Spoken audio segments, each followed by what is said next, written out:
We live in an era that worships speed. Social media is flooded with instant achievements, owning a house, business, and car at 25. Life seems like a race. If you're not running, you're falling behind. But who set the finish line? This is the heart of hustle culture, a mindset that glorifies non-stop work. Working 18-hour days is normalized, while resting is seen as weakness. We are taught that our worth is tied to how productive we are.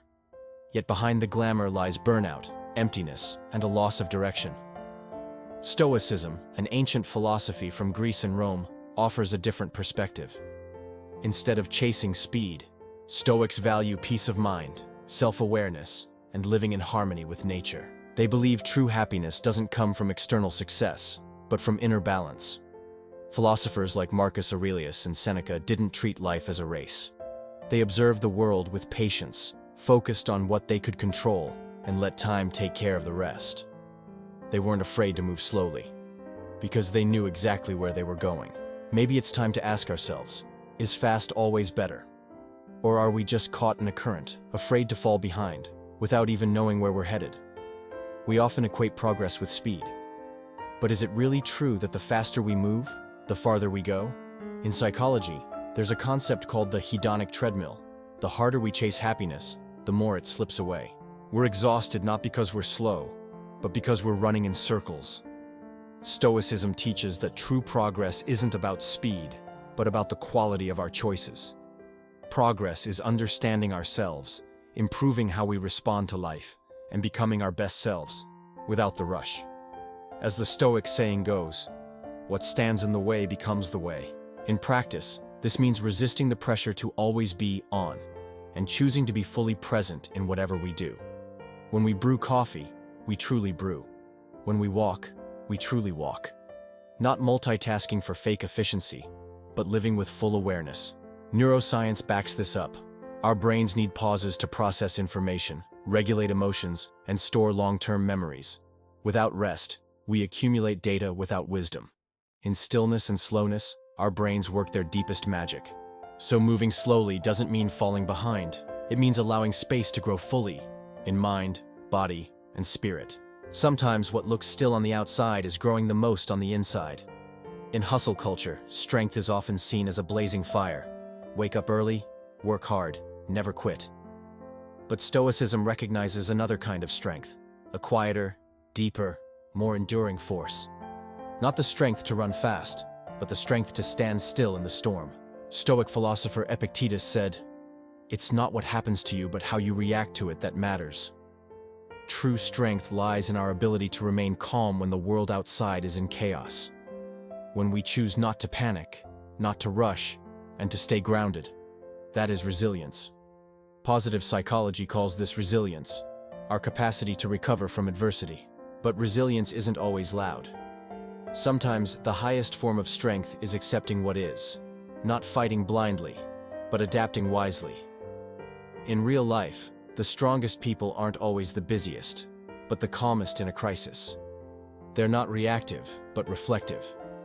They know not everything needs a response, and that silence doesn't mean surrender. So moving slowly isn't just a choice, it's a strategy. Like a samurai waiting in stillness, like bamboo bending with the wind. True strength isn't always visible, but it's felt in the calm that cannot be shaken. One of the toxins of hustle culture is the illusion that we are not enough.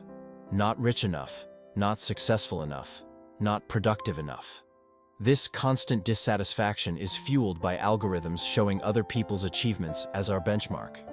But when was the last time we asked, what is enough? Stoicism teaches the principle of apatheia, freedom from unnecessary desires. It doesn't mean apathy, but knowing when to stop chasing. A Stoic lives with enough because they know that inner peace is worth more than endless material gain. In economics, this is called the paradox of choice. Too many options lead to less happiness. When we constantly chase more, we lose the ability to enjoy what we already have. Stoicism reminds us to appreciate, not just accumulate. The word enough isn't a limitation, it's a liberation. It gives us space to breathe, to enjoy life without the constant pressure to do more. It returns power to us, to define what truly matters in our lives. So moving slowly doesn't mean giving up on ambition. It means giving ourselves time to reflect, What are we really chasing? Is it truly ours, or just a shadow of the world's expectations? The biggest fear of moving slowly is falling behind. But behind who? A high school friend who now owns a startup? An influencer traveling to Bali every month? Much of our rush comes not from our own goals, but from endless social comparison. Social psychology calls this social comparison theory. We judge our worth by comparing ourselves to others, but we often forget. We only see the highlights of their lives, while we know every chapter of our own, including the pain, the process, and the failures. It's not a fair comparison. Stoicism rejects living based on externals. Marcus Aurelius wrote, "Ambition means tying your well-being to what other people say or do. Sanity means tying it to your own actions." So focus on what you do today, not on what others achieved yesterday. Hustle culture thrives on fear. Fear of being poor, left behind, or forgotten. But Stoicism frees us from that. It teaches that dignity comes from living by principle, not by social approval. That peace is possible, even when others are running. Once we see this, we can opt out of a race we never signed up for. We can walk at our own rhythm, because we're not behind. We're just on a different path.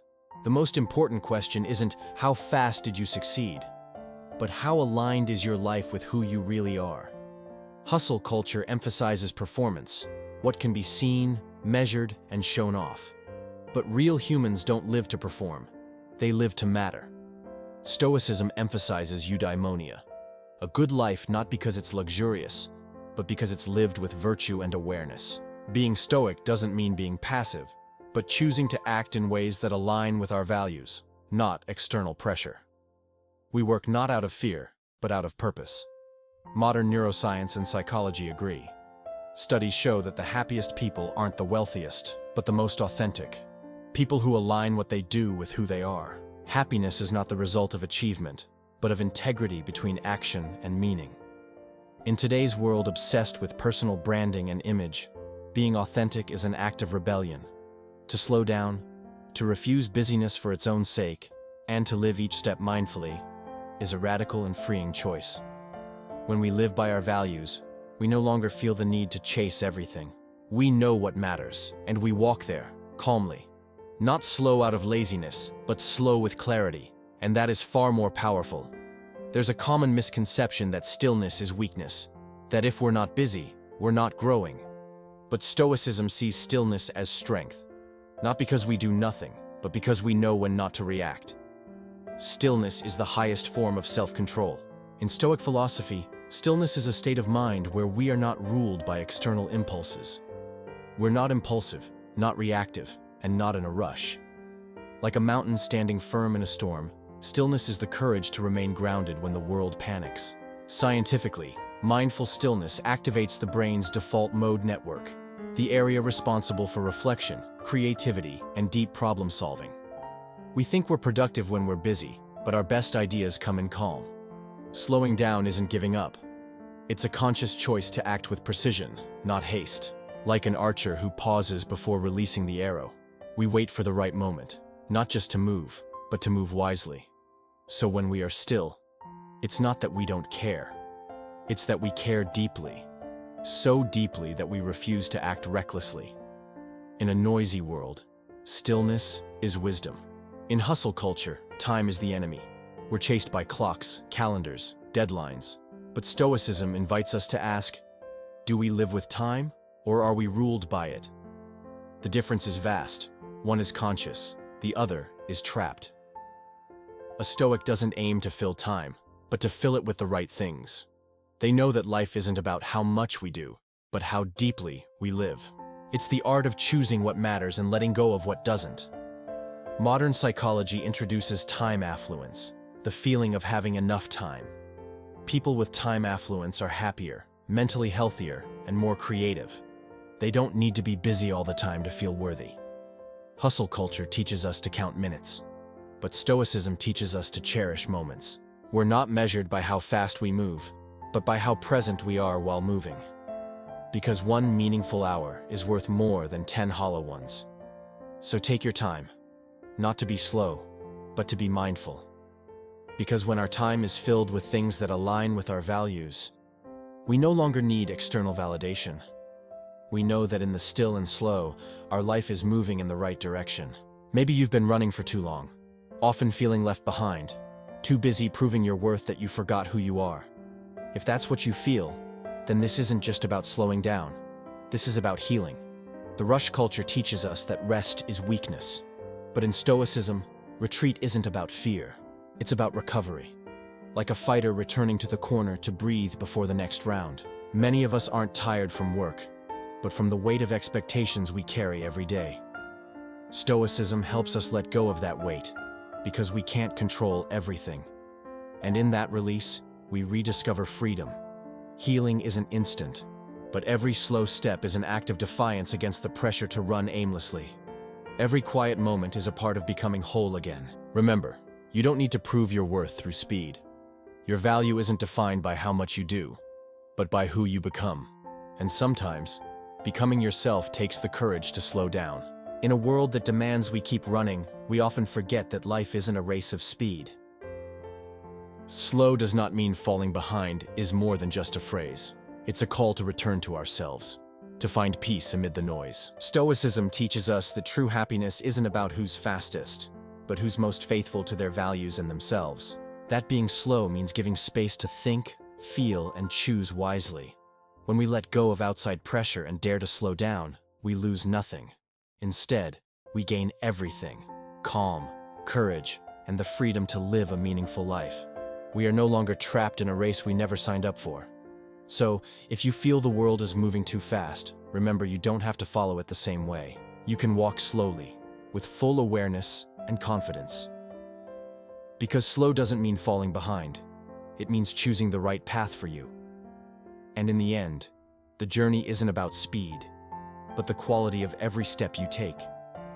Walk with heart, walk with meaning, and let the world see that slowing down is true strength. If you feel overwhelmed by the fast pace of the world, start with one small step. Give yourself permission to pause. Reflect on what truly matters to you. What values do you want to hold in your life? Share this video with friends or family who might also feel rushed and lost. Let's create a slow movement filled with awareness, not to be the fastest, but to be the best version of ourselves. Write in the comments your experience of how slowing down has changed your life, or the biggest challenge you face with hustle culture. I want to hear your stories, and together we can empower each other. Remember, big changes start with small awareness. So dare to slow down today. Because slow does not mean falling behind. Slow is victory over the world's pressure.